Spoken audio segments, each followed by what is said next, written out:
Alright. Do intros first. We have in the bottom left-hand corner of the map spawning as the purple Protoss. It is MYI's Abomb. And in the bottom right, our orange Protoss player, it is Leles. Yep. Alright, man. PvP. What you know about that? What you know about that? I know that there will probably end up being Oracles.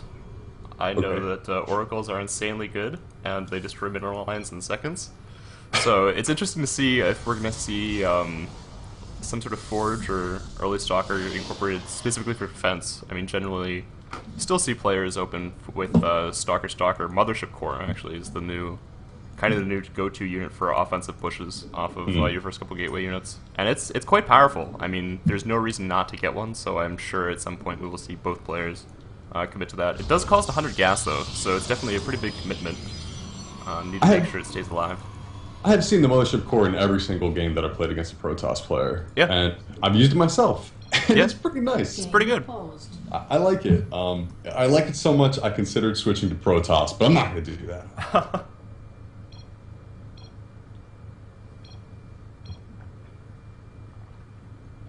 Oh.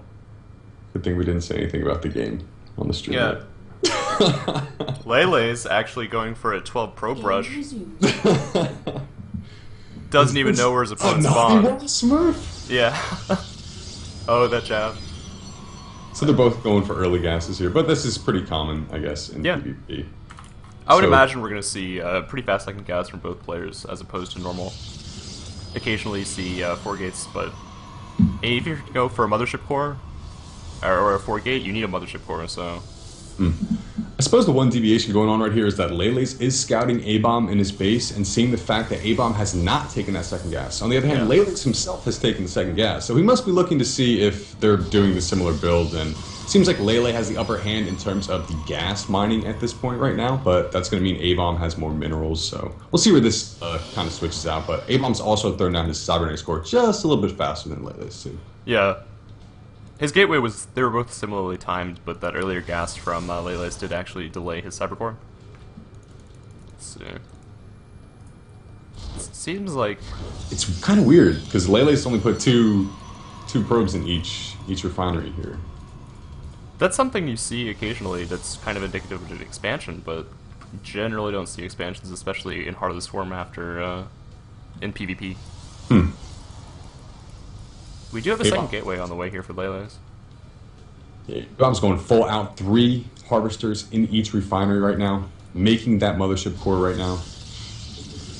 It's about to go down, man. Looks like, I mean, with the two gateways here, Stalkers will be the choice, most likely. Yeah, he's going to need to micro quite well to hold this. He's saving his chrono boost to spend on the Cybercore, so I'd imagine he's going for some sort of 2 or 3 gate pressure. And this is something that we've seen very, very readily in Wings of Liberty. This really early 3 Stalkers off of 2 gates, but he does have the bonus of knowing exactly where his opponent has spawned, whereas Abomb has yet to scout anything. Does not know the location of his opponent's base, and he's actually going for a Nexus. Stargate throwdown for Leles as well. So I wonder if that's going to lead to that Oracle style.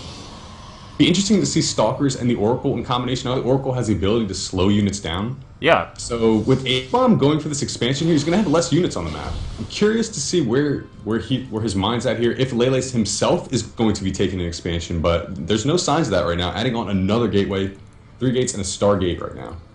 Definitely. Oh, we do have a very, very standard follow-up here. 2 additional gates and a robo for Abomb. Alright. And he's actually forced back off of the watchtower. Pretty nicely timed Mothership Core here if he's going to be offensive with it. I guess you don't really need it out earlier. You have those initial 3 Stalkers for defense. You can deny scouting information, stuff like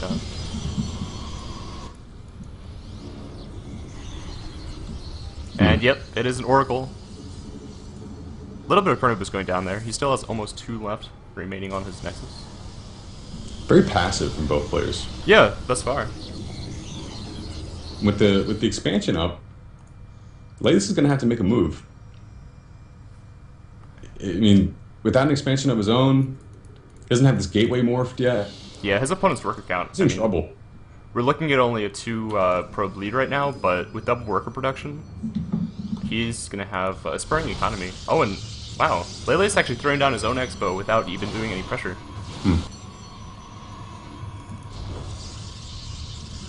Interesting choice there. Looks like he's saving a couple oracles.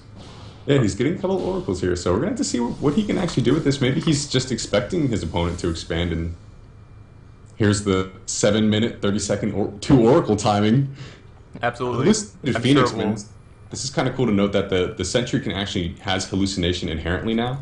So if you get enough energy up for a hallucination, you can just use Phoenix to scout out your opponent, and it looks like 7 minutes, 30 seconds. That's going to be the timing to note right now, Panda.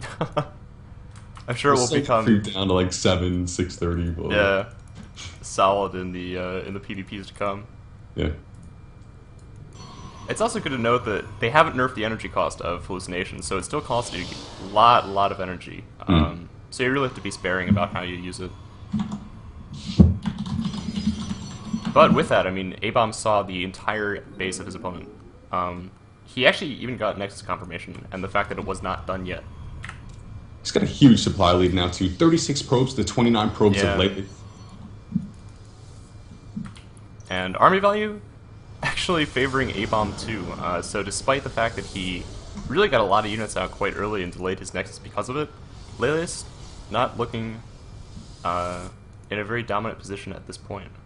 Panda, you want to talk about action, man? There has been 1 unit killed in this. That's actually true, but these guys are aggressive. You want to talk about video games making people aggressive? Check these guys out. ridiculously passive. We actually have Blink being researched, and this is on the newest patch, so Blink did get a 30-second nerf in the build time. So I think it takes 170 seconds now. Where's the Twilight Cancel? Get confirmation of that. Good. Yeah, I was right. Sweet. So I'd imagine he's actually going to go ahead and push, continue to warp in Stalkers through this. He does have 3 additional gateways coming down right now. The Oracles really haven't been able to do anything. Use his Time Warp on a couple Stalkers there, and going for the Sentries. This is actually a beautiful play here. Yeah. The Sentries are going to fall. But he loses both the Oracles. And they were both very high energy too, so I don't think that was all that worth it.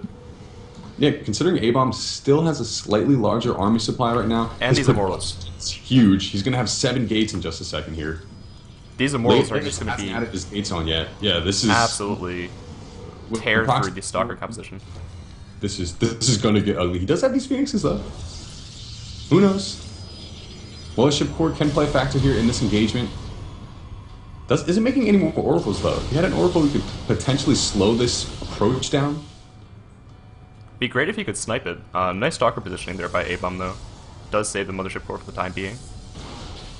Interesting to see we're not seeing a Dark Shrine from either of these players. So the Twilight Council tech makes it so easy to just throw that down, and considering it's considerably cheaper than it was in Wings of Liberty, I've seen not to have at least Archons, DTs, something out on the map here that's going to be getting in your opponent's face. I mean, the mineral line of Abomb has not been touched all game. He hasn't had to make a single cannon. He hasn't had to warp in at home. Every single one of his units are engaged into this battle here right now.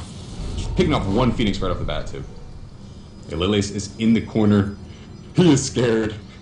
It's about to get ugly, Panda. He did use that overcharge ability on his Nexus, so that'll help him a little bit with the defense, but I mean, two Immortals with all of these Blink Stalkers on his opponent. Oh, and even blinking right into his opponent's base. Pick him apart. Blink for Leles is done. I guess he doesn't want to show that quite yet.